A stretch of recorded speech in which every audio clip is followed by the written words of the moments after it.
WagonR was never a car that was bought because of its looks or because it was a driver's delight. In fact, it was bought because of its practicality and its versatility, and of course that badge on the nose that made lakhs of Indians buy this car. 22 lakh of them to be precise. Now that's a big number, and this is a big car for Maruti.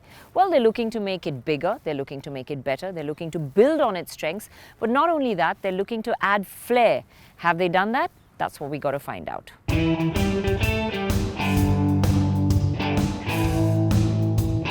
The new WagonR has grown 13 millimeters longer, 125 millimeters wider, and has a wheelbase identical to the Ignis.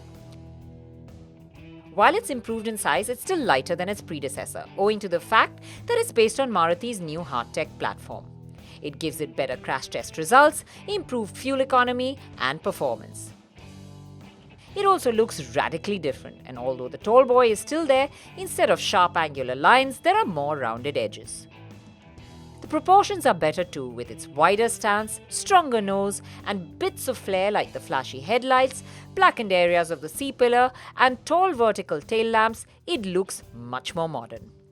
It's not a design that will wow anyone, but it does speak of its purpose. On the interior, it's completely all new, looks far more modern, and I really like the look of it. In fact, the dashboard has a lot of layers and different sections to it. It's two-tone. Of course, you have this central console with something that's mandatory nowadays in any level of car, the touchscreen. The gear levers integrated into the central console. And it comes with the Smart Play app, which you can have on your phone. Let's take a closer look at that. Once you have the Smart Play Studio app on your phone, you can use a variety of functions, including navigation. The internet radio gives you real-time weather and multiple music stations and news too. It's called AHA. The app can give you vehicle information like mileage details and alerts in case the door is open. Rear seat passengers can also use it as a remote to operate the available functions, and up to 3 phones can be connected at any time to operate different functions. You feel the increase in space as well when you're on the inside. In fact, you don't sit shoulder to shoulder with the passenger anymore, so the width definitely feels a lot more. There's a lots of little bits that add flair, like the singular big speedometer with a tachometer set in like a Venn diagram. And of course, there are lots of cubby holes and places for storage, so practicality it still has.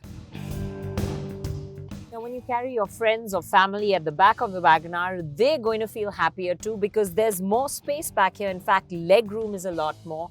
3 passengers are going to be more comfortable side by side because the width of the car is better. And of course, headroom was never a problem with this tall boy design. The seats are comfortable, but the under-thigh support is a little short.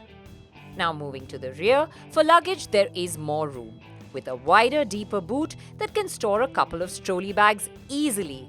And the rear seats fold in a 60-40 split to open up extra room. Also, when you want to get a move on, you really don't have to mash your foot to the floor. Even a gentle dab brings up a downshift. Well, this is a car that's predominantly going to be driven around the city, so we thought we'd drive around Udaipur and find out what it really feels like. On the new WagonR, you can choose either the 68 HP 1-litre 3-cylinder petrol or the 83 HP 1.2-litre 4-cylinder petrol. We chose the manual variant of the 1.2-litre first. This engine is really peppy and punchy. Put your foot down and overtakes just come easily. You can nip in and out of traffic gaps like a breeze. I mean, it's got enough power to actually put a smile on your face. It feels quick.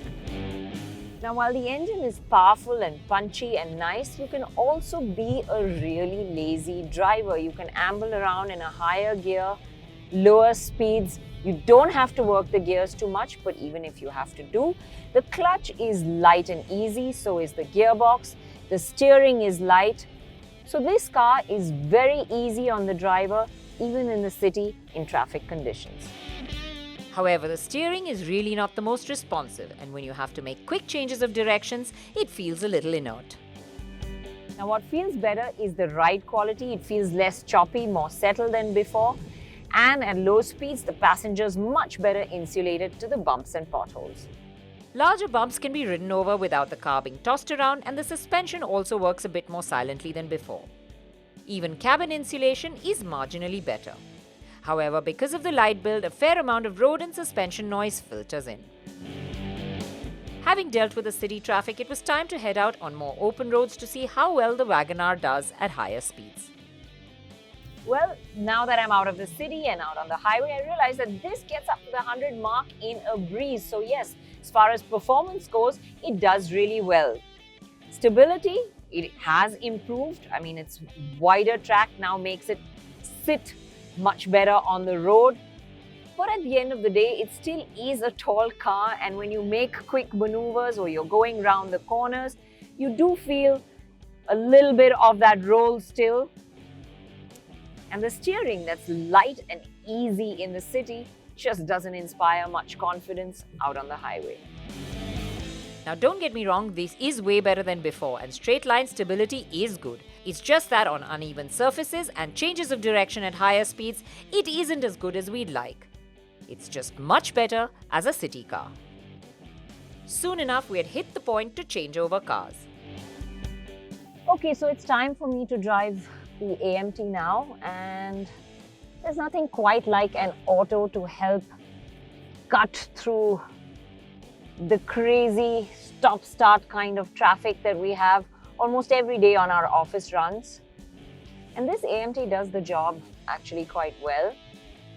When you start off, you do feel that sort of pause between gears, especially between first and second. But progressively, it smoothens out. However, when you want to get a quick move on, you don't really have to smash your foot to the throttle. Just gentle dabs bring up a downshift, and that makes overtakes really easy. The smoothness of the AMT has improved, and yes, it does make driving really easy. And if you still want the feeling of a manual, well, this one works just like one on manual mode, with the shifts being smooth and fast. The new WagonR has a lot to offer. It's fairly well priced too, with the base 1-litre LXI version priced at a competitive 4.19 lakh. Though the top-end 1.2 ZXI automatic is a pricey 5.69 lakh. I've driven both versions of the car from the morning, first the manual, then the AMT, but in the 1.2-litre variant because we didn't have the 1-litre. However, sure, we'll get our hands on it soon and tell you more about it. WagonR is really the Swiss Army knife of hatchbacks, isn't it, for its practicality, and you can't just beat it.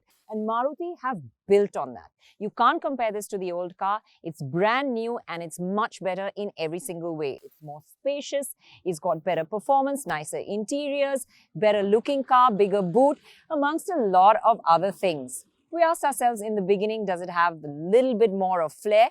Yes, most definitely in the way that it looks. You get smarter features and apps on the interior. And there's that 1.2-litre engine that adds that required zing. Well, this has been a car that's been popular because it appeals to people's heads, and I think it's going to remain so.